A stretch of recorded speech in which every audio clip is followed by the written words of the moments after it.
আজকে যখন এসেছেন এই প্রচন্ড গরমে কষ্ট স্বীকার করে অন্তত একটা ঘন্টায় যেন কিছু বাড়ি নিয়ে আমল করার জন্য যেতে পারে।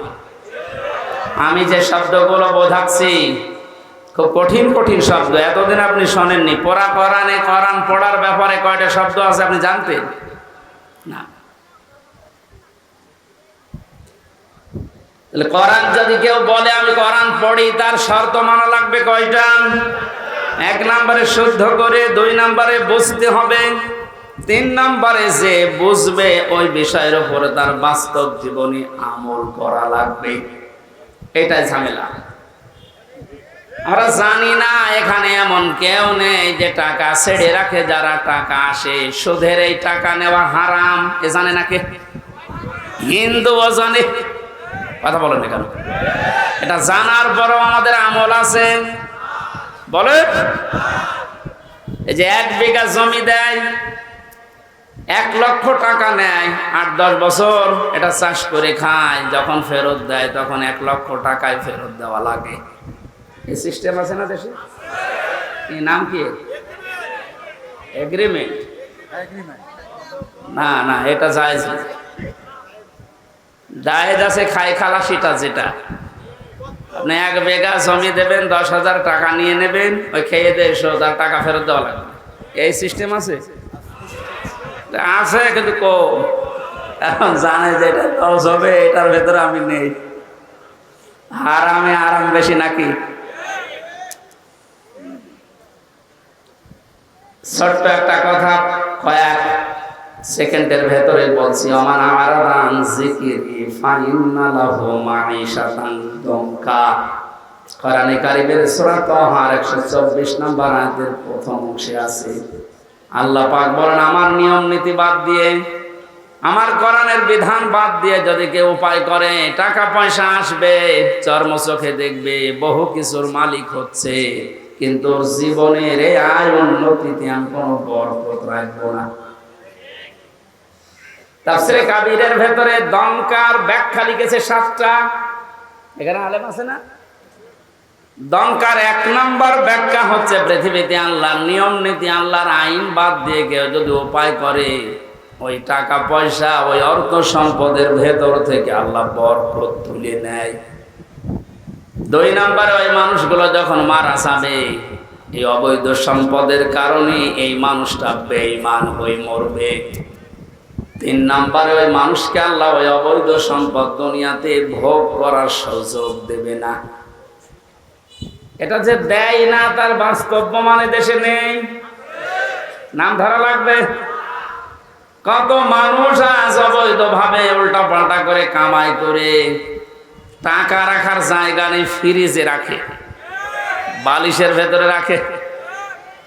এটাও হচ্ছে না, বানাচ্ছে বেগম পাড়া। আপনি ভোগ করতে পারবেন না। যদি এগুলো ভোগ করে যেতে পারেন তাহলে কোরআন মিথ্যা হয়ে যাবে। আর আপনার মতো নাফরমানের জন্য আল্লাহ কোরআন শরীফ মিথ্যা করবে, যেন দুনিয়াতে আপনাকে ওই টাকা, ওই সম্পদ ভোগ করার সুযোগ দেবে না। এর আগে আপনি পটল তুলবেন। 4 নাম্বারটা একটু ঝামেলা, এটা বাদ যাক। যারা আল্লাহর নিয়ম নীতি বাদ দিয়ে উপায় করেন, সুদ, ঘুষ, মানুষের উপরে জুলুম করে, ফাঁকি দিয়ে, অন্যায় ভাবে যেভাবে উপায় করছেন, আপনার মরণে দৃষ্টান্ত সৃষ্টি হবে দুনিয়ায়। পৃথিবী সাক্ষী হয়ে থাকবে আপনার মরণে। এটাও বেশি বলে ফেললাম নাকি? আপনি কি মনে করছেন সব বানালাম একটা একটা করে? না, যেগুলো বলছি সব আমি পড়িয়ে এসেছি। অবৈধ ইনকামের মানুষকে আল্লাহ দৃষ্টান্ত করে রাখে দুনিয়াতে, তার মরণকে ইতিহাস বানিয়ে রাখে। আপনি এমনি টের পেয়েছেন, আমি জানি। এই জন্য আমরা সাবধান হব।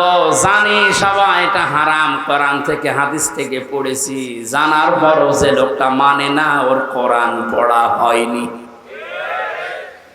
4 নাম্বারটা, এটা সবচাইতে বড় ঝামেলা এবং কঠিন। নবীজি বলেন, কেউ যদি কোরআন পড়ে এই কথা বলে, সে শুদ্ধ করে পড়বে, সে ওইটা বোঝার চেষ্টা চালাবে, নিজে মানবে, এবং এটা মানুষ যেন মানতে পারে সেই ব্যবস্থা করে দেবে। এটা ঝামেলা না? এটা যদি আজ কেউ করতে চান, সে সব চাইতে বড় বিপদে আছে এই বাংলাদেশে।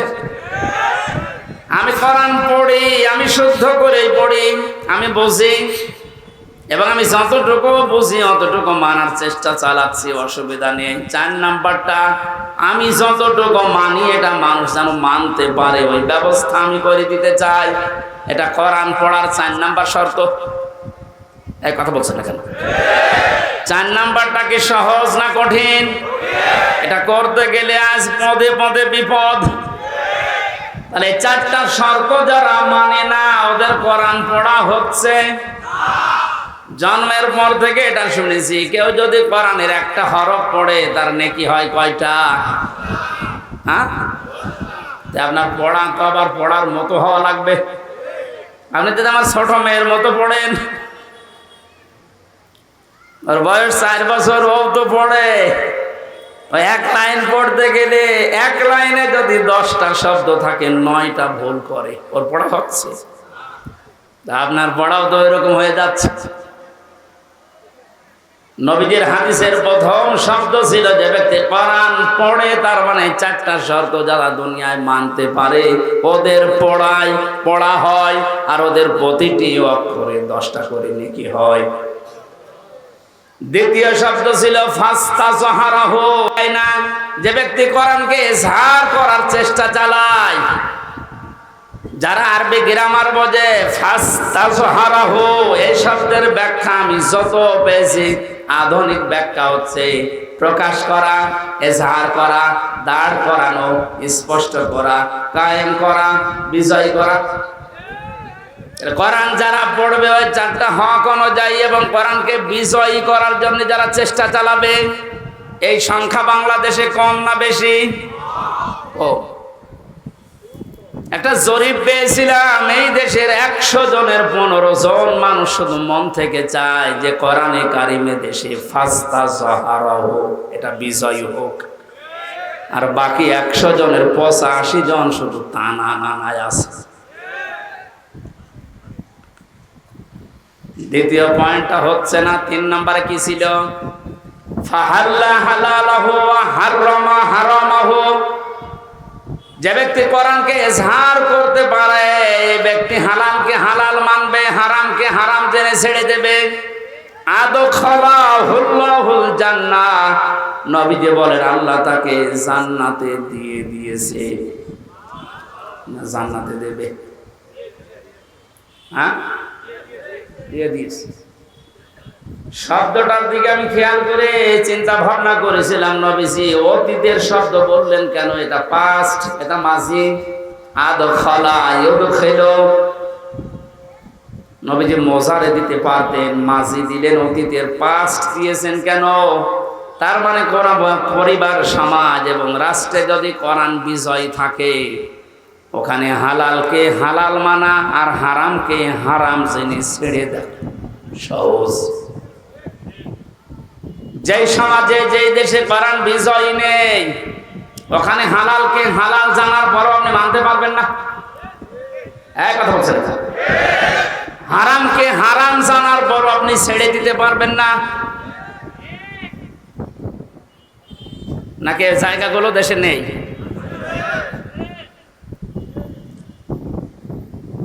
এই জন্য প্রতিটি শব্দের আগে দেখবেন ফা দেওয়া আছে। মান ক্বারাল কুরআনা ফাস্তাজহারাহু ফাহাল্লা হালালাহু, সব ফা দিয়ে আরম্ভ। ফায়ের ব্যাখ্যা আছে। ফা শব্দটা আরবি গ্রামার অনুযায়ী 19টা অর্থে ব্যবহার হয়। এখানে যে ফা দিয়ে নবী যে বাক্যগুলো আরম্ভ করছেন, প্রতিটির পেছনে লুকিয়ে আছে, আগেরটা যদি মানতে পারো পরের ফল দেখতে পাবে। তা আপনি কোরআন পড়ছেন কি করে? আপনি নিজে এবার টের পান 4টা শর্ত মিলছে না। কোরআনকে ইজহার করার জন্য, বিজয় করার জন্য আপনার কোনো কার্যকারী ভূমিকা নেই। তাহলে হালালকে আপনি হালাল জেনে মানবেন কি করে? হারামকে হারাম জানার পরে ছেড়ে দেবেন কি করে?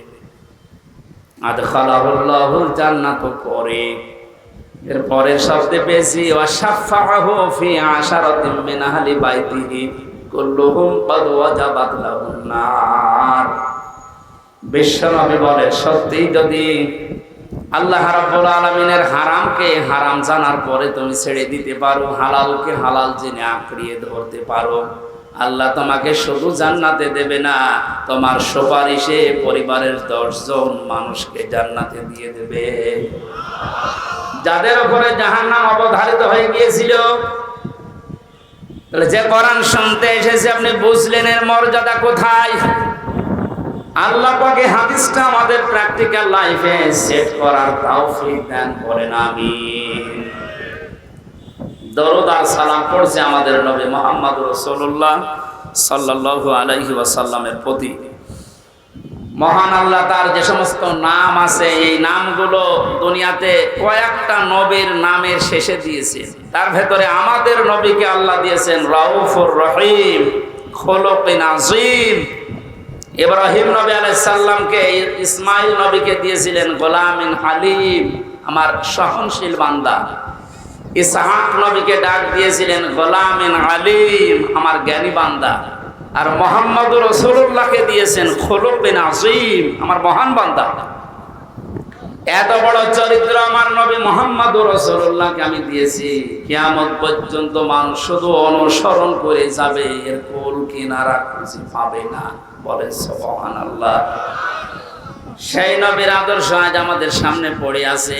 জন্ম থেকে মৃত্যু পর্যন্ত তাকে বাদ দিয়ে আপনি কাকে আদর্শ মেনে চলেন? আপনার বিবেককে প্রশ্ন করেন। আল্লাহর ঘোষণা দেওয়া একটা আদর্শ আছে দুনিয়ায়, কয়টা? বলেন বলেন। আল্লাহ নিজে ঘোষণা দিয়েছেন যে এই আদর্শটা মেনে চলো। ইয়াসিন আল কোরআনিল হাকিম। ইয়া মানে হে, সিন মানে সাজ্জেদ। আল্লাহ পাক জানাতে চেয়েছেন, হে নেতা, দুনিয়াতে আল্লাহর ঘোষণা দেওয়া নেতা আদর্শ মাত্র একটা, তার নাম মুহাম্মদ রাসূলুল্লাহ। আল্লাহ রাব্বুল আলামিন পুরা কোরআনে নবীকে 7টা নামে বিশেষভাবে ডাক দিয়েছেন। তার ভেতরে ইয়াসিন, তাহা, মুহাম্মদ, আহমদ, আব্দুল, মুজাম্মিল, মুদাসসির। বগুড়াবাসী, বিবেক যদি থাকে আজকে কাজে লাগাবেন। আল্লাহর ঘোষণা দেওয়া নেতা আদর্শ যার নাম তিনি জানিয়েছেন মুহাম্মদ রাসূলুল্লাহ, সেটা বাদ দিয়ে যদি পৃথিবীর কাউকে আপনি অনুসরণ করেন, অনুকরণ করে চলেন, আপনি মরতে দেরি, জাহান্নামে যেতে দেরি হবে না। এইটা আমি বানালাম না, এটা আমি বানিয়েছি। ইমাম বুখারী রাহমাতুল্লাহ আলাইহি বুখারী শরীফ লেখার আগে একটা কিতাব লিখেছেন আল আদাবুল মুফরাদ। এখানে একটা হাদিস তিনি এনেছেন, 6 প্রকার মানুষকে আল্লাহ বিনা বিচারে, বিনা হিসাবে, কোনো হিসাবও নেবে না, বিচারও করবে না, মরণের পরে তাদেরকে আল্লাহ জাহান্নামে পাঠিয়ে দেবে। তার 3 নাম্বারেই তারা দুনিয়াতে যাদের আদর্শ মুহাম্মদ রাসূলুল্লাহ ছিল না। এই হাদিসটা কোরআনের সূরা ইয়াসিনের ইয়াসিন, এদের ব্যাখ্যা তাফসীর পড়ার পরে আমার বড় ভয় হচ্ছে। এ পৃথিবীতে হাজারো মানুষ মুহাম্মদ রাসূলুল্লাহর আদর্শ না মানার কারণে জাহান্নামে যাচ্ছে। আল্লাহ তুমি আমাদেরকে বাঁচাও, বলেন আমিন। আমি এটা বলে আপনার ক্ষতি করে ফেললাম? হ্যাঁ, আপনি তো ধরা খাবেন। চোখ বন্ধ হওয়ার পরে আপনি এখনই ধরা খাবেন। নবীজির একটা কথা 100 ভাগের 1 ভাগও মিথ্যা নেই। যাদের আদর্শ এখনো ঠিক হয়নি, মুহাম্মদ রাসূলুল্লাহ বাদ দিয়ে অন্য কাউকে যারা মেনে চলছেন, এখনই তওবা করে পরিবর্তন হবেন। নয়তো আপনার কোনো হিসাব নেই, বিচার নেই, আপনি মরে গেলেই বিনা হিসাবে, বিনা বিচারে জাহান্নামী। আল্লাহ তুমি আমাকে সহ যারাই আমরা এসেছি এটা বুঝে মানার তৌফিক এখনই দান করো। আরো জোরে বলেন। কোরআনে কারিমের 6666 আয়াতের মাত্র একটা আয়াত পড়েছি, সূরা তাওবা 119 নাম্বার আয়াত। আমরা তেলাওয়াতকৃত আয়াত তাফসীর আকারে কথা বলবো ইনশাআল্লাহ, আল্লাহ যেন তৌফিক দেন। আউযু বিল্লাহি মিনাশ শাইতানির রাজীম। বিসমিল্লাহির রহমানির রহিম।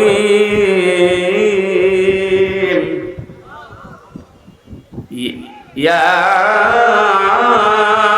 আইয়ুহাল্লাযীনা আমানুত্তাকুল্লাহা ওয়া কুনু মা'আস সাদিকিন। আল্লাহর ঘোষণা, ওহে ঈমানদারেরা, আল্লাহ কোন বেঈমানকে ডাক দিয়েছেন এখানে?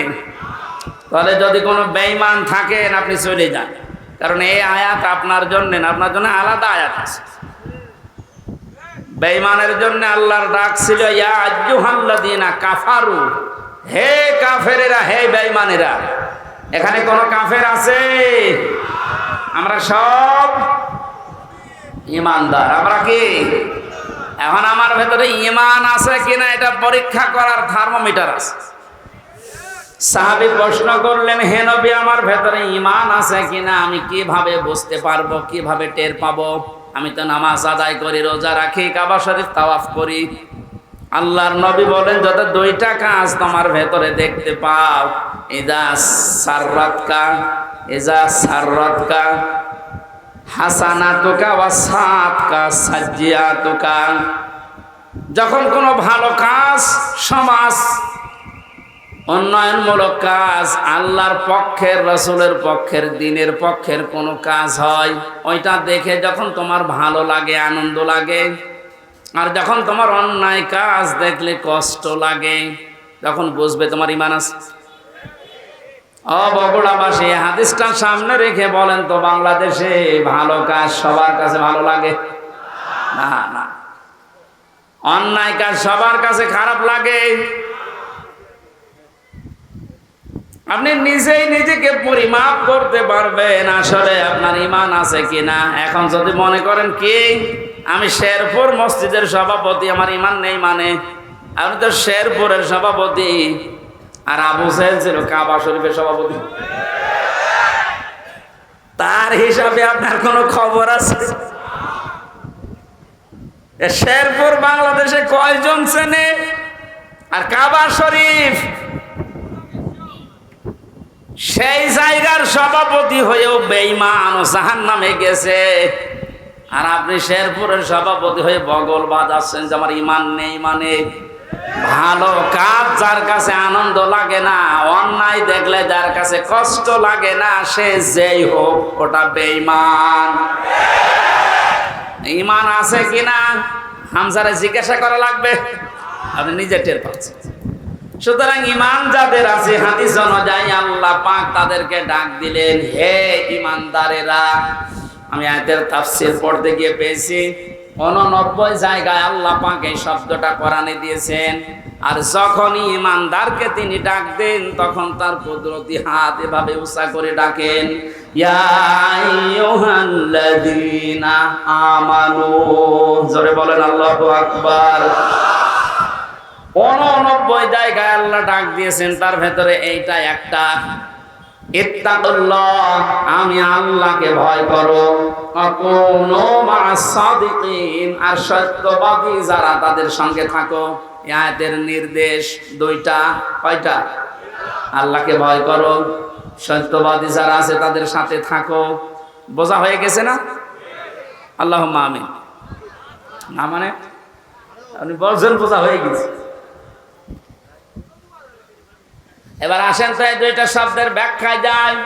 কোন আয়াত থেকে যদি কেউ তাফসীর শুনতে চায়, করতে চায়, তাফসীরে মাজহারি আল্লামা সানাউল্লাহ পানিপতি রহমতুল্লাহ আলাইহি লিখেছেন, কেউ যদি কোরআনে কারিমের কোন আয়াত থেকে কথা শুনতে চায়, কমপক্ষে 5টা বিষয় থেকে তাকে আগে কথা শোনা লাগবে।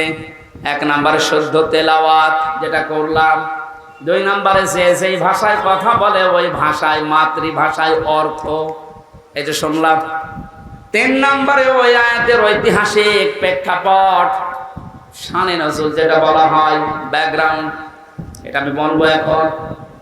4 নম্বরে আয়াতের বাস্তব শিক্ষা দেওয়া লাগবে। ওই মান ধাতা বলে কি হয়েছে গুলো বাদ দে, এখন বাস্তবতা অনুযায়ী আয়াত আমাদেরকে কি দিতে চায়, এই শিক্ষাগুলো জনগণের সামনে দেওয়া লাগবে। 5 নম্বরে আয়াত থেকে যে শিক্ষাগুলো পাবে ওইগুলো নিয়ে বাড়ি যে আমল করবে। আমরা 2টা করে ফেলেছি, শুদ্ধ তেলাওয়াত আর মাতৃভাষায় অর্থ। যেহেতু এটা সূরা তাওবার আয়াত, কোন সূরা বলেন বলেন? 129টা আয়াত আছে, মাত্র একটা আয়াত পড়েছি, 119 নম্বর আয়াত। তাওবা শব্দের শাব্দিক অর্থ আমরা অনেকেই মনে করি তাওবা মানে আস্তাগফিরুল্লাহ রাব্বি মিন কুল্লি যামবি ওয়া আতুবু ইলাইহি, হয়ে গেল। তাওবা আর ইস্তেগফার এই 2টা কিন্তু এক না, এই 2টা শব্দ আলাদা, মাজদারও আলাদা। কথা বুঝতেছেন? তাওবা আর ইস্তেগফার, কেউ যদি ইস্তেগফার করতে চায় সব সময় আপনি করতে পারবেন, কিন্তু তাওবা আস্তাগফিরুল্লাহ আস্তাগফিরুল্লাহ আস্তাগফিরুল্লাহ বললেই তাওবা হয় না। তাওবা করার জন্য কমপক্ষে মানুষের জীবনে 3টা বিষয় মানা লাগে। ইস্তেগফার আর তাওবার ভেতরে পার্থক্য এই, কোন মানুষ যদি তাওবা করে ওর পেছনের অপরাধগুলো শুধু আল্লাহ মাফ করে দেয় না, ওই পুরা জায়গাটা আল্লাহ নেকি দিয়ে ভরাট করে দেন। এখানে যারা এসেছি আজকে আমরা শুধু ইস্তেগফার না, তাওবা করার মতো তাওবা করে বাড়ি যাব। পেছনের অপরাধগুলো শুধু যেন মাফ হয়ে না যায়, ওই জায়গাটা যেন আল্লাহ নেকি দিয়ে ভরাট করে দেয়। বলেন আমিন। 1 নম্বরে যদি তাওবা কেউ করতে চায় তাকে বলা লাগবে আল্লাহ আমি অপরাধী, আমি। এই স্বীকৃতিটা এই পৃথিবীতে মানুষ দিতে চায় না।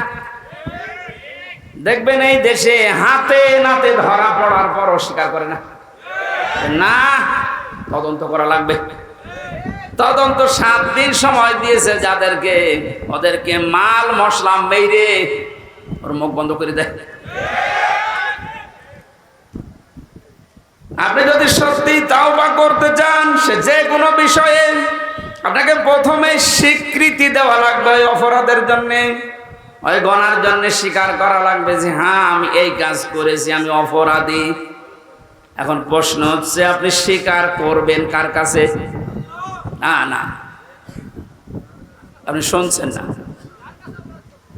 অপরাধ করেছেন যার কাছে, স্বীকার করবেন তার কাছে।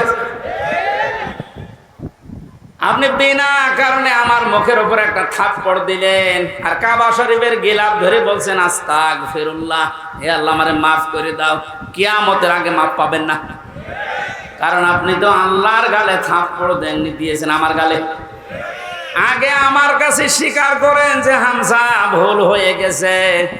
হ্যাঁ, স্বীকার করার সময় আবার অনুশোচনা লাগবে, অনুতপ্ত হওয়া লাগবে। আপনি যদি একেবারে মোড নিয়ে বলেন ওই হামজা মাফ কর, আপনার মাফ হবে? আপনার প্রতি রাগ যা ছিল আমার আরো বেড়ে যাবে। আমি আবার বলছি দ্বিতীয় পয়েন্টটা, তাওবা যদি কেউ সত্যি করতে চায় ওই মানুষটা অপরাধ করবে যার কাছে, স্বীকার করবে তার কাছে। আপনি অপরাধ যদি আপনার স্ত্রীর কাছে করে থাকেন অবশ্যই স্বীকার করবেন স্ত্রীর কাছে, এটা কোনো দোষের কিছু না। স্ত্রীর কাছে দোষ করেছে আর শ্বশুরের কাছে বলছে শ্বশুর আমারে মাফ করে দেন, হবে না। বিনা কারণে আপনি আমাকে পুলিশের হাতে তুলে দিলেন, আমি কিছুই জানি না ওই বিষয়ে, আর আপনি মাফ চাচ্ছেন মসজিদে নামাজ পড়ে, কিয়ামতের আগে মাফ পাবেন না। এইটা মনে হয় এই এলাকায় আছে। আমার ভাইরা এই জন্য তাওবা বিভিন্ন পীরের দরবারে গেলেই বলে তাওবা করো আস্তাগফিরুল্লাহ, এটা তোর বাক্য। শর্ত আপনাকে মানা লাগবে, স্বীকৃতি দেওয়া লাগবে যে আল্লাহ আমি অপরাধী, অপরাধ করেছেন যার কাছে, স্বীকার করবেন তার কাছে। 2 নম্বরে অনুতপ্ত হয়ে অনুশোচনা নিয়ে। 3 নম্বরে জীবনে এই কাজ আমি আর কোনোদিন করব না, জীবনের মতো ফিরে আসলাম। এই 3টা শর্ত যদি কেউ মেনে নিতে পারে আল্লাহ পাক বলেন ওর পেছনের অপরাধ শুধু মাফ হবে না, ফাউলাইকা ইউবাদদিলুল্লাহু সাইয়্যাতিহিম হাসানাত। ওর পেছনের পুরা অপরাধ আল্লাহ মাফ করে দিয়ে পুরা জায়গাটা নেকি দিয়ে পাল্টিয়ে দেবেন। বলেন সুবহানাল্লাহ। সূরা তাওবা থেকে যখন কথা শুনছি, আল্লাহ এই তাওবা যেন আমাদের নসিব করেন। এবার আমরা ব্যাখ্যায় যাচ্ছি। আল্লাহ পাক ঈমানদারকে ডাক দিয়ে তাকে ভয় করার জন্য আহ্বান জানিয়েছেন, আদেশ দিচ্ছেন। এখন ভয় কি? জন্মের পর থেকে শব্দটা আমিও শুনছি যে আল্লাহকে ভয় করো, আল্লাহকে ভয় করো। কি এটা কি? তাকওয়ার যে ব্যাখ্যাগুলো আমরা বলি, আধুনিক ব্যাখ্যা হচ্ছে যে যেই বিষয়ে কাজে আছে ওই বিষয়ের জ্ঞান অর্জন করে প্রশিক্ষণ নিয়ে ওই কাজ আঞ্জাম দেওয়ার নাম হচ্ছে তাকওয়া। আমি আবার বলছি, যে যেই কর্মজীবনে আছেন, যে যেই জায়গাটা দখল করে আছেন, ওই বিষয়ের উপরে জ্ঞান অর্জন করে দক্ষতা প্রশিক্ষণ নিয়ে ওই কাজে আঞ্জাম দেওয়ার নাম হচ্ছে তাকওয়া। না হয়নি। আমি আবার বলছি, তাকওয়া মানে শুধু আমার মতো জুব্বা গায়ে দিয়ে বড় পাগড়ি গলায় নিয়ে হাতে তসবিহ নিয়ে শুধু সুবহানাল্লাহ সুবহানাল্লাহ বলা না। তাকওয়া মানে যে যেখানে আছেন ওই জায়গায় ওই জায়গার জ্ঞান অর্জন করে দক্ষতা প্রশিক্ষণ নিয়ে দক্ষতা অর্জন করে ওই কাজ আঞ্জাম দেওয়ার নাম তাকওয়া। এটা যদি আজ বাংলাদেশে থাকতো আমরা অনেক উপরে চলে যেতাম। অধিকাংশ মানুষকে এমন দায়িত্ব পালন করতে দেখা যায় ও বিষয়ে কোনোদিনের পড়াশোনা নেই, দক্ষতা নেই, প্রশিক্ষণ নেই, আন্দাজে ওই কাজে হাত দিয়ে তার 12টা বাজায় আরো বেশি। নিচে নামা লাগবে? ঠিক আছে। তাকওয়ার দ্বিতীয় ব্যাখ্যা হচ্ছে আল্লাহর নিষিদ্ধ কাজগুলো জানার পরে শুধু ছেড়ে দেওয়া না, ঘৃণা করে ছেড়ে দেওয়ার নাম তাকওয়া। কথা বুঝতেছে? আল্লাহ আমাদেরকে তাকওয়া অর্জন করার মাধ্যমে 9টা উপকার করতে চেয়েছেন। দুনিয়াতে কেউ যদি তাকওয়াবান হতে পারে, তাকওয়া মানে কি শুধু জুব্বা গায়ে দেওয়া, শুধু জিকির করা? যেখানে যেই কাজে আপনি হাত দিয়েছেন, হ্যাঁ আপনি লেবার, কোনো অসুবিধা নেই, আপনি গাড়ি সারেন মনে করেন, গাড়ির মিস্ত্রি, ওই বিষয়ের উপরে লেখাপড়া করে ওই বিষয়ে প্রশিক্ষণ নিয়ে দক্ষতা অর্জন করে ওই কাজকে সুচারুরূপে আঞ্জাম দেওয়ার নাম কি? আরো জোরে বলেন। আর চাইনার দিকে তাকান, দিন দিন উন্নতি এমনি করছে, এইটা থাকার কারণে। ওরা যে যে বিষয়ের উপরে দক্ষতা অর্জন করে লেখাপড়া, আমি জেলে যখন ছিলাম 3টা বছর, কয়েকজন চাইনিজ আমার সাথে ছিল। ওরা কি টাকা পয়সার ঝামেলার কারণে ধরা পড়েছিল আর দিয়েছে আমার পাশের রুমে। ভাষা তো বুঝতাম না, কিন্তু কর্মদক্ষতা, ওদের যে কাজ কারবার ভেতরে এত বুদ্ধি, জীবনে কোনোদিন কল্পনাও আসে না যে এই পানির বোতল দিয়ে এই কাজ করা যায়। ও ছাতা ওইটা করে দেখাচ্ছে। তো এই বিষয়ের ওপর ওদের লেখাপড়া আছে, কর্মদক্ষতা আছে এবং প্রশিক্ষণ নিয়েছে, এই জন্য দিন দিন ওরা উপরে উঠতেছে। আজ আমরা ওদের মতো যদি তাকওয়াটা বুঝতাম আর বাস্তবে কাজে লাগাতাম, আমার মনে হয় যে ষড়যন্ত্র কয়েকদিন আগে প্রধানমন্ত্রী শেখ হাসিনা যে আশঙ্কা করেছে বাংলাদেশ নিয়ে, পার্বত্য চট্টগ্রামের কয়েকটা জেলা, মায়ানমারের কিছু অংশ আর ইন্ডিয়ার কিছু অংশ নিয়ে সাদা চামড়ার যারা আছে তারা কিন্তু গোপন আন্দোলন চালাচ্ছে। এটা একটা স্বাধীন খ্রিস্টান রাষ্ট্র ঘোষণা দেবে। প্রধানমন্ত্রী 14 দলের সাথে গোপন বৈঠক করে যে কয়েকটা কথা শেষের দিকে জানিয়েছে, তার ভেতরে এটা একটা। ওনারে আশঙ্কা যদি সত্যি হয়, আপনি চর্মচোখে দেখবেন এদের ভাগ হয়ে সুদানের মতো, দক্ষিণ সুদান, পূর্ব তৈমুরের মতো খ্রিস্টান একটা স্বাধীন রাষ্ট্র এই এলাকায় চলছে। এটা খুব ভালো সংবাদ নাকি? আমাদের কর্মদক্ষতা, তাকওয়ার এই ব্যাখ্যা যেটা আধুনিকভাবে করা দরকার, এটা আমাদের করা দরকার। আল্লাহ আমাদেরকে ওই পর্যায়ে যাওয়ার তৌফিক দেন, বলেন আমিন। যে যে বিষয়ে আপনার ছেলেটা, আপনার মেয়েটা যে বিষয়ে অভিজ্ঞতা ছোটকাল থেকে দেখবেন যেদিকে মন আছে, ওই বিষয়ে আপনি তাকে তুলে দিন। সবাইকে আলেম হওয়া লাগবে, সবাইকে ইঞ্জিনিয়ার হওয়া লাগবে না। যে যেই বিষয়ের দিকে যেতে চায়, ধাবিত হতে চায়, ভালোবাসে, ওই বিষয়ে যেন জ্ঞান অর্জন করার জন্যে রাস্তা পায়, তাকে ব্যবস্থা করে দেন ও কর্মদক্ষতা অর্জন করে ও প্রশিক্ষণ নিয়ে ওই কাজকে সুচারুরূপে আঞ্জাম দিতে থাকলে দুনিয়া এবং আখেরাত দুইটাই আমাদের জন্য সফল হবে ইনশাআল্লাহ। লা ইলাহা ইল্লাল্লাহ মুহাম্মাদুর রাসূলুল্লাহ। আল্লাহুম্মা সাল্লি আলা সাইয়্যিদিনা মাওলানা মুহাম্মাদ হাবিবানা মুহাম্মাদ। আমার ভাইরা, 9টা উপকারের ঘোষণা দিয়েছেন আল্লাহ। দুনিয়াতে কেউ যদি তাকওয়া অর্জন করতে পারে, 1 নম্বরে ওই লোকটা যদি বিপদে পড়ে, মহান আল্লাহ এমন জায়গা থেকে তাকে সাহায্য পাঠায় যার কল্পনা কোনোদিন তার হৃদয়ে আসে নাই। জোরে বলুন সুবহানাল্লাহ। এটা আজ দেখতে আমাদের বহু বাকি। এটা যারা দেখতে পেয়েছিলেন তাদের ঈমান আমি দেখেছি, এই মানুষগুলোর ঈমান পাথরের চাইতেও শক্ত ছিল। সত্যিই যারা তাকওয়া অর্জন করতে পেরেছে দুনিয়াতে, ওই মানুষগুলোর কাছে দুনিয়া আল্লাহ এমন তুচ্ছ বানিয়ে দিয়েছে, তামাম দুনিয়াটা একটা ডিমের চাইতেও তাদের কাছে কম দামি মনে হতো। আমরা আসলে তাকওয়া অর্জন করে আল্লাহর এই 9টা যে উপকারের কথা, সাহায্যের কথা, এটা পাচ্ছি না, কারণ আমাদের তাকওয়া নেই। তোমরা সত্যবাদী যারা, সত্যপন্থী যারা, তাদের সঙ্গে থাকবে। সত্যবাদী কারা? এই দেশে একটা ভুল ধারণা চালু আছে, কিছু কিছু দৃশ্য দেখলে আমরা মনে করি এগুলো সত্যপন্থী, এগুলোই হক্কান, এগুলোই হক্কানি।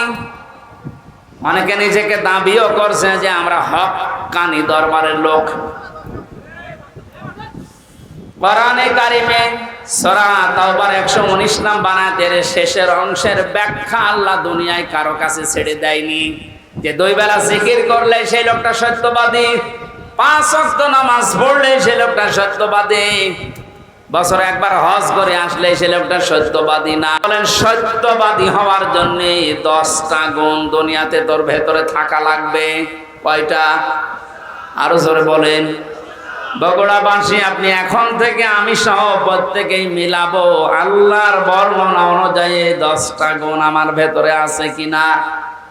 আল্লাহ ব্যাখ্যা দিচ্ছেন সূরা বাকারার 177 নম্বর আয়াতে, লাইসাল বিররা আন তুওয়াল্লু ওয়াজুহাকুম কিবালাল মাশরিকি ওয়াল মাগরিবি ওয়ালাকিন্নাল বিররা মান আমানা বিল্লাহ। আল্লাহ পাক বলেন শুধু পূর্ব দিকে পশ্চিম দিকে মুখ ঘুরিয়ে সেজদা দিলেই নেকি না, আসল নেকির কাজ হচ্ছে আল্লাহর প্রতি ঈমান আনা। কার প্রতি? প্রশ্ন আসতে পারে, হুজুর আমার ঈমান আছে, আমি আল্লাহকে বিশ্বাস করি না। কেউ যদি আল্লাহকে বিশ্বাস করে কথা বলতে চায়, কমপক্ষে 4টা বিষয় দুনিয়াতে তার ভেতরে পাওয়া যাবে।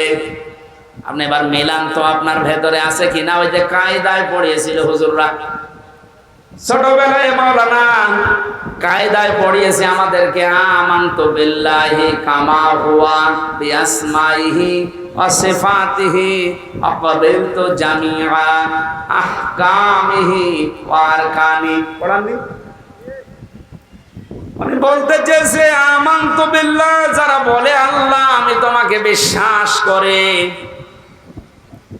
প্রথমে আপনাকে স্বীকার করাচ্ছেন কামা হুয়া, আমি এমন আল্লাহকে বিশ্বাস করি যার অস্তিত্ব আছে। কি আছে? পৃথিবীর অন্যান্য ধর্মের লোকদের সাথে আমাদের মিল নেই, এই কারণে আমরা এমন আল্লাহকে বিশ্বাস করি যার অস্তিত্ব আছে, যার নাম আছে বিআসমাইহি, শুধু নাম না, তার নামের গুণাগুণ আছে, কার্যকারিতা আছে। আল্লাহর নাম আমরা অনেকেই জানি 99টা, আল্লাহর নাম 5000-এর উপরে। প্রতিটি নাম আল্লাহ নিয়েছেন, ওই নামগুলোকে গুণাগুণ দিয়ে কার্যকারিতা হিসাবে আমাদের দেখিয়েছেন। আল্লাহ রব নাম নিয়েছেন, এই কারণে নেই থেকে পূর্ণতায় আমাদেরকে পৌঁছিয়ে দিয়েছেন এই রব নামের কারণে। কথা বলেন না কেন? মায়ের গভীরে যখন বাবার এই বীর্যটা দ্রুত গতিতে যে আশ্রয় নেয়, আল্লাহ রাব্বুল আলামিন বলেন যে নেই থেকে আস্তে আস্তে হামজা পর্যন্ত বানালাম। এই যে নেই থেকে পূর্ণতায় যিনি প্রতিটি জিনিসকে পৌঁছিয়ে দেন, আরবিতে তার নাম বলা হয় রব। এই নামটা আল্লাহ নিয়েছেন, এই কারণে হামজা এখানে বসে আছে। আমার বাবার স্ফলিঙ্গ দিয়ে দ্রুত গতিতে আমার মায়ের রেহেমের ভেতরে যে পানিটা গিয়েছিল, বিজ্ঞান এখন দেখাচ্ছে ওই 1 ফোঁটা নাপাক পানির ভেতরে 40,000 হামজা তৈরি হওয়ার ক্ষমতা ছিল। হয়তো 40,000 ওই পর্যন্ত তৈরি হয়ে দুনিয়া আসতে পারত, কিন্তু কেউ পর্যন্ত যেতে পারেনি। জরায়ের দেওয়ালের সাথে ধাক্কা লেগে অনেকে পড়ে গেছে, অনেকে মারা গেছে।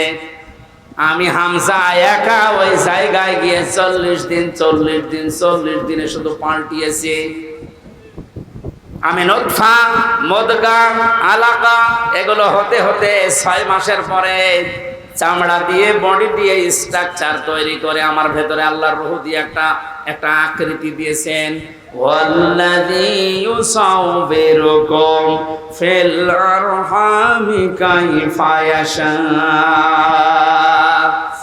আল্লাহ পাক বলেন তিনি সে আল্লাহ যিনি মায়ের রেহেমের ভেতরে তোমার এই আকৃতিটা বানিয়েছেন। তোমার মার বাবার পক্ষ থেকে 8টা জিনিস ওই নাপাক পানি দিয়ে আল্লাহ বানিয়েছিলেন। চুল, রগ, হাড় আর পর্দা, রক্ত, গোশত, চর্বি আর চামড়া। আল্লাহ পাক বলেন আমার নাম যে রব, এই কারণে আমি আল্লাহ নিজে 5টা জিনিস তোকে দিয়েছি হামজা। ওয়াজআলা লাকুমুস সামাআ ওয়াল আবসার ওয়াল আফইদা ইলা আখিরি আয়াত। এটা সূরা নাহলের 78 নম্বর আয়াতের মাঝের অংশে আছে। আল্লাহ পাক বলেন শ্রবণ শক্তি, দর্শন শক্তি, বাক শক্তি, আকেল শক্তি আর ঘ্রাণ শক্তি, এই 5টা জিনিস আমি আল্লাহ আমার রব নামের কারণে তোকে দিয়েছি। 8, 5, 13টা জিনিস যখন এক হয়, ছেলে হবে না মেয়ে হবে, আকারটা আমি আল্লাহর সিদ্ধান্ত অনুযায়ী তৈরি হয়। তাহলে ছেলে হয় মেয়ে হয়, যারা মন খারাপ করি এটা মন খারাপের বিষয় না, এ সিদ্ধান্ত কার? আমার বোর। বলেন ছেলে হলে মেয়ে হলে যারা মন খারাপ করে স্ত্রীর ওপরে, প্রকার আনতে তারা যেন আল্লাহর সিদ্ধান্তের ওপরে নারাজ। আমি সহ যারা এই জাহিলিয়াতে আছি আল্লাহ তাদেরকে যেন মুক্তি করেন, বলেন আমিন। ছেলে হোক মেয়ে হোক, কারো দোষ আছে? স্বামীর দোষ আছে? আল্লাহ রাব্বুল আলামিন বলেন 8, 5, 13টা জিনিস যখন এক হয়ে যায়, 6 মাস পার হয়ে যাওয়ার পরে একে আমি দুনিয়াতে আস্তে করে বের করার সিদ্ধান্ত নেই। আল্লাহু আখরাজাকুম মিন বুতুনি উম্মাহাতিকুম লা তা'লামুনা শাইআ। মায়ের পেট থেকে আস্তে করে দুনিয়ার ময়দানে আমি আল্লাহ তোকে নিয়ে আসলাম। এমন অবস্থায় নিয়ে এসেছিলাম যখন কিছু খেতে পারতিস না। এই জন্য আমি আল্লাহ তোর মায়ের স্তনে 6 মাস আগেই তোর জন্য খাবার আমার রব নামের কারণে গরম করে রেডি করে রেখেছি। মায়ের স্তনের ভেতরে যদি একটা বোঁটা দিতাম, চষা মারলে অনেকগুলো দুধ এসে তোর কচি কণ্ঠ আটকে যেত, মরে যেতে, শ্বাস নিতে পারতে না। আমি যে রব নামটা নিয়েছি এই কারণে মায়ের ওই স্তনে সূক্ষ্ম সূক্ষ্ম 32টা ছিদ্র দিয়েছি। একবার চষা দিলে যেন একবার এই দুধগুলো এসে তোর মুখের ভেতরে প্রবেশ না করে, ওই জায়গায় জমা হয়ে সূক্ষ্ম সূক্ষ্ম 32টা ছিদ্র দিয়ে আস্তে আস্তে করে এসে তোর জীবন আমি বাঁচিয়েছি। আমি রব নামটা খেলা করার জন্য নেয়নি। মুখটা নাপাক করি নাই, মায়ের পেটের ভেতরে নাভির ভেতর দিয়ে খাবার পাস করে দিয়ে তোর মুখটা পবিত্র রেখেছিলাম। অথচ দুনিয়ায় আসার পরে আমি তোর দিকে তাকিয়ে দেখি এই মুখের ভেতরে কত হারাম, অপবিত্র, নাপাক জিনিস দিয়ে ভর্তি করিস। কথা বলেন ঠিক কিনা? আপনি কি মনে করেন শুধুমাত্র কুকুরের পায়খানা, মানুষের পায়খানা, শুকুরের গোশত খাওয়াই হারাম? ভাইয়ের জমি যারা, বোনের জমি যারা জাল দলিল করে ফাঁকি দিয়ে লিখে নেয়, ওইটাও কুকুরের মাংসের মতোই হারাম। যারা মেয়ের জমি ফাঁকি দিয়ে ছেলেকে লিখে দিয়েছেন, আপনি বিশ্বাস করতে পারেন জাহান্নামের টিকিট আপনার একটা বুক করা হয়ে গেছে। শরীক ফাঁকি দেওয়া মানুষ বগুড়ায় নেই, এই কথা বলেন। যারা শরীক ফাঁকি দিয়েছেন, আপনার ইবাদত কবুল বন্ধ হয়ে গেছে, আগে ওইগুলো ফেরত দেবেন। আজকেই বাড়িতে বোনের সম্পদ আগে ফেরত দেবেন, তারপর আপনি নামাজ পড়া আরম্ভ করবেন। এখন যদি বলেন ও সাদা তো ফেরতও দিতে পারে না, নামাজও কবুল হয় না, ও নামাজই পড়বো না। আপনি নামাজ না পড়লে আল্লাহর ক্ষমতা হারিয়ে যাবে। বলেন, নিজের কপালের নিচে আপনি আঘাত করছেন, নিজের পায়ের নিচে কোড়াল মারছেন, এই সময়টা আর দুনিয়ায় ফেরত পাবেন না। আমার এখন 32 বছর বয়স, আমি কি জীবনে ইচ্ছা করলে আর 12 বছরে ফিরে যেতে পারবো? আজকের মাহফিলের প্রধান অতিথি, ওনার বয়স মনে করেন এখন 60 বছর। কিয়ামত পর্যন্ত যদি চেষ্টা করে 12 বছরে ফিরে যেতে পারবে। যে সময়টা পার করে ফেলেছি আর কোনোদিন ফেরত পাবেন না। সুতরাং এইটাই আমাদের হায়াতের আসল জীবন। এইটার জন্য আল্লাহ একটা কসম দিয়েছেন, ওয়ালা আসরি ইন্নাল ইনসানা লাফি খুস। আল্লাহ বলেন তোর হায়াতের কসম, তোর হায়াতের কসম, সময়ের কসম, সাবধান, জীবনটা হেলায় খেলায় নষ্ট করে ধ্বংস করে দিও না। পেছনের দিকে তাকাও আর ভাবো, এই সময়টা যেহেতু আর ফেরত আসছে না, সামনে যতটুকু হায়াত আছে এটা আমার কাছে একটা নিয়ামত। এটা কি? ফামান সুহসিহা আনিন নার ওয়া উদখিলাল জান্নাতা ফাকাদ ফাজ ওমাল হায়াতুদ দুনিয়া ইল্লা মাতাউল গুরুর। আল্লাহ রাব্বুল আলামিন বলেন, হে পৃথিবীর মানুষেরা, দুনিয়ার জীবনে বেশি দিন ক্ষমতায় থাকা, বেশি টাকা পয়সা গাড়ি বাড়ির মালিক হওয়া, শরীর স্বাস্থ্য মোটা হওয়া, ভালো হওয়ায় সফলতা না। সফল মানুষ তো ওইটা যাকে আমি আল্লাহ মরণের পরে জাহান্নামের আগুন থেকে মাফ করে দিয়ে জান্নাতি বলে ঘোষণা দেব, এইটাই সফলতা। আর এটা পাওয়ার জন্য দুনিয়ার জীবনে কি করা লাগবে? আস্তে আস্তে করে আপনি জাহান্নামের অন্যায় কাজগুলো ছেড়ে দিয়ে দিয়ে জান্নাতের ভালো ভালো কাজের দিকে এগিয়ে যাবেন। সুতরাং এই দেশে আমরা যারা অন্যায়, অবৈধ, শয়তানি কাজ কারবার আস্তে আস্তে ছেড়ে দিয়ে মানবতার পক্ষে, ইসলামের পক্ষে এই কাজগুলো আস্তে আস্তে যারা আঞ্জাম দিতে পারবো, আপনি বুঝবেন আল্লাহ আপনাকে এই দুনিয়াতেই জাহান্নামের পথ থেকে জান্নাতের দিকে এগিয়ে দিচ্ছে। আপনি সফল। আমাল হায়াতুদ দুনিয়া ইল্লা মাতাউল গুরুর, এই শব্দটা আল্লাহ এত কঠিন ভাবে কোরআনে দিয়েছেন। এ পৃথিবীর মানুষেরা ভালো করে শোনো, দুনিয়ার জীবন কিন্তু একটা ধোঁকা। একটা কি? আপনার সন্তান আপনার জন্য ধোঁকা, স্ত্রী ধোঁকা, টাকা পয়সা, ক্ষমতা, প্রভাব, প্রতিপত্তি, সবগুলো আল্লাহ বলেন ধোঁকা। বিশ্বাস যদি না হয়, মিথ্যা মিথ্যায় চোখ বন্ধ করে দেখেন এগুলো কেমন ধোঁকা।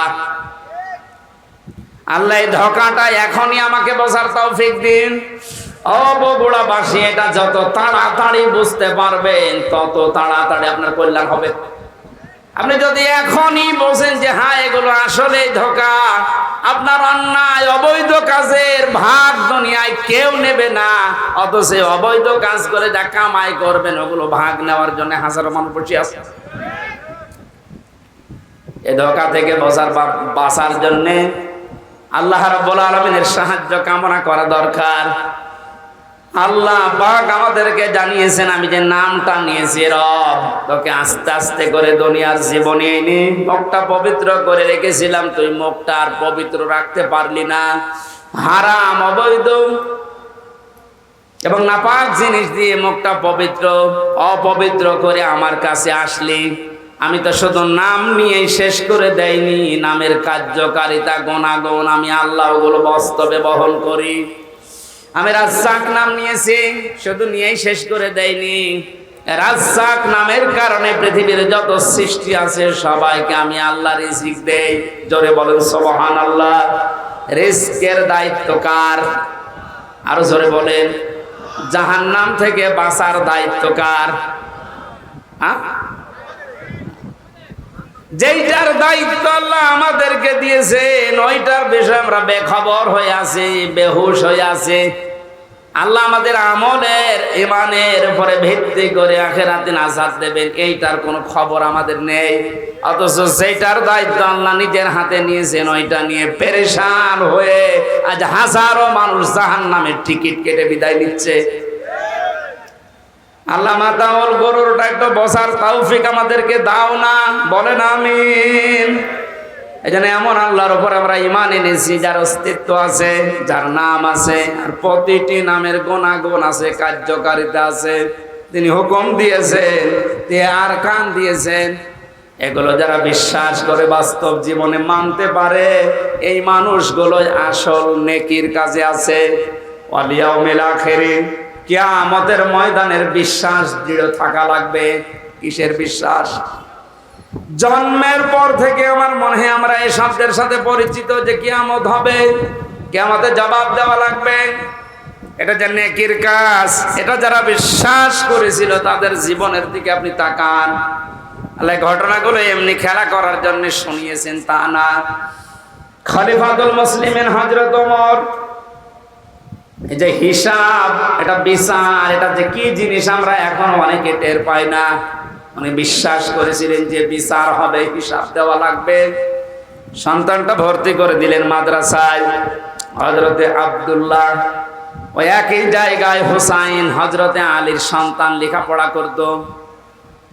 হযরতে হুসাইন রাদিয়াল্লাহু তাআলা আনহু বারবার কলম ফেলে দিচ্ছিলেন। আব্দুল্লাহকে বলেন তুলে দাও।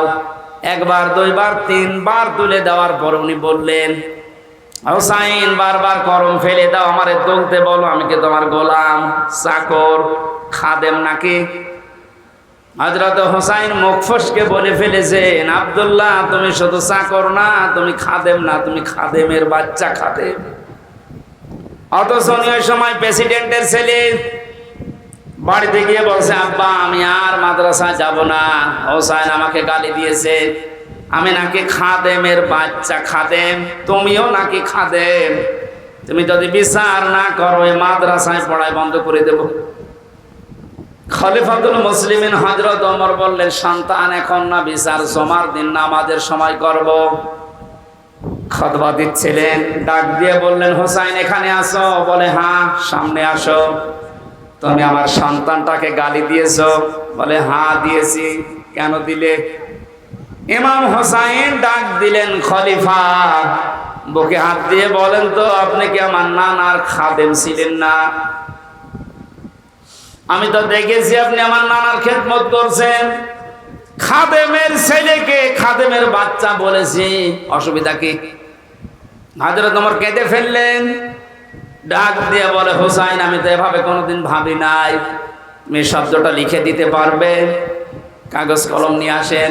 খেজুরের পাতা নিয়ে এসেছে, লিখে দিলেন, হুসাইন আমি নিজে আলীর সন্তান হয়ে বলছি, ওমর আমার নানার খাদেম ছিল, আমি দেখেছি। সই করে দিলাম। হযরতে ওমর রাদিয়াল্লাহু তাআলা আনহু কাগজটা হাতে নিয়ে জমা খেলেন।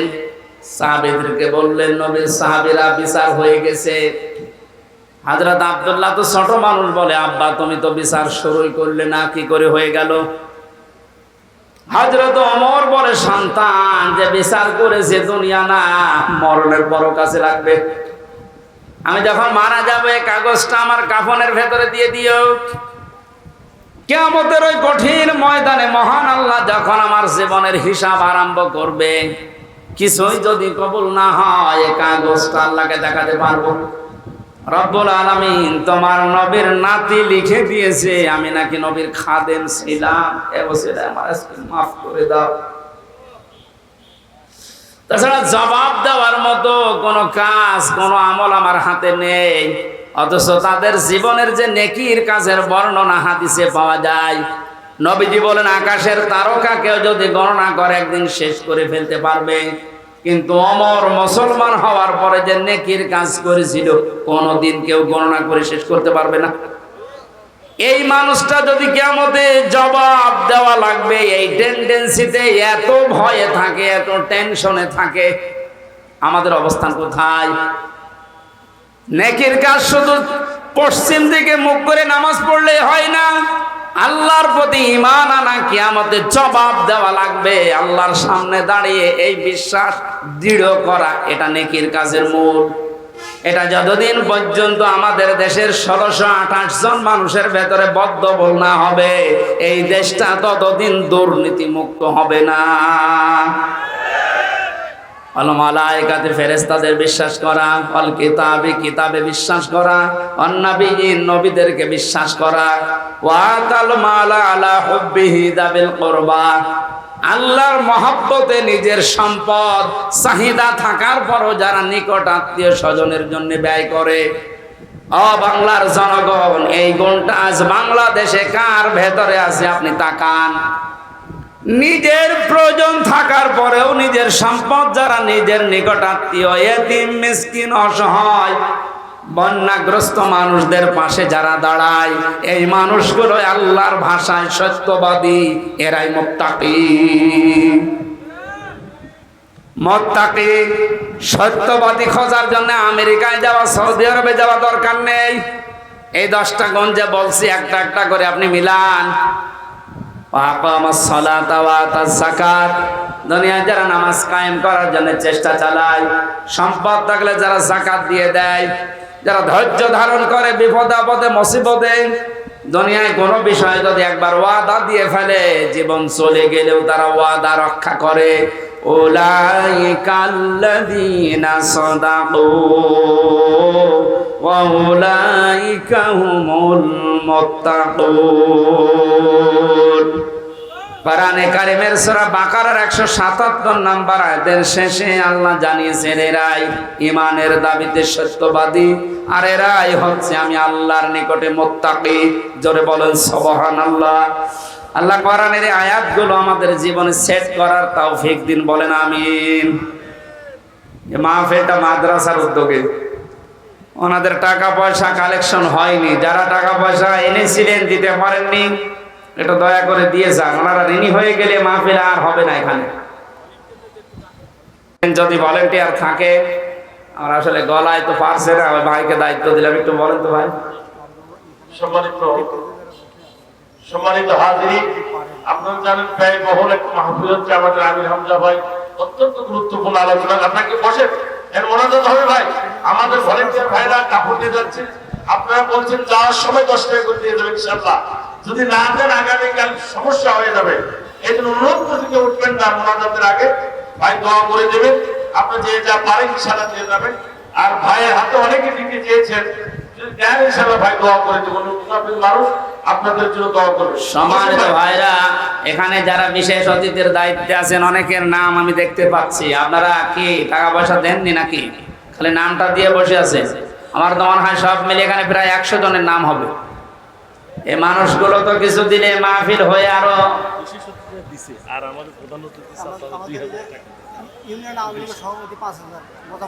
ইউনিয়ন আওয়ামী লীগের সভাপতি মোজাম ভাই না, মোজাম্মেল হক মোজাম ভাই 5000 টাকা। মারহাবা, আল্লাহ যেন কবুল করেন, আমিন। আরো যে মানুষগুলোর নাম দিয়েছে, যারা দিয়েছেন কম বেশি তাদেরকে ধন্যবাদ জানাচ্ছি। যারা দিতে পারেন না, আগামীতে মাদ্রাসা যেহেতু এতিমখানা, একটা আপনার এতিমের মাথায় হাত দেওয়া আর নবীজির মাথায় হাত দেওয়ার শামিল। আল্লাহ যেন আপনাদেরকে পাশে থাকার তৌফিক দেন। যারা মনাযাত্রা করে যান, আমি মুসাফির মানুষ, মনাযাত্রা করে যান। আল্লাহুম্মা আমিন।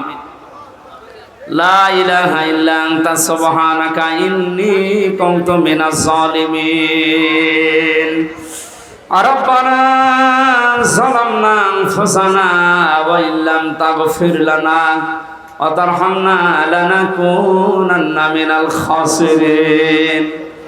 রব্বুল আলামিন, বগুড়া জেলার শেরপুর গাড়িদহ এই মাদ্রাসা উদ্যোগে মাহফিলের দিকে তুমি তাকাও। হাজার হাজার বান্দা বান্দি আমরা, রাত 12টা বেজে যাচ্ছে, এ গভীর রজনী পর্যন্ত কোরআনে কারিমের কথা যারা চাতক পাখির মতো শুনেছে, এই মানুষগুলোকে এর উপরে আমল করার তৌফিক তুমি ভিক্ষা দাও। এ মাহফিলের আয়োজন করতে গিয়ে যারা শ্রম দিল, আল্লাহ এদের শ্রমকে কবুল করো। সওয়াবগুলো তুমি মুহাম্মদ রাসূলুল্লাহ রওজায় পৌঁছিয়ে দাও। দুনিয়ার মাটির নিচে যারাই ঘুমিয়ে আছে, আমরা এদের মতো কিছুদিন পরে অসহায় হয়ে যাব আল্লাহ।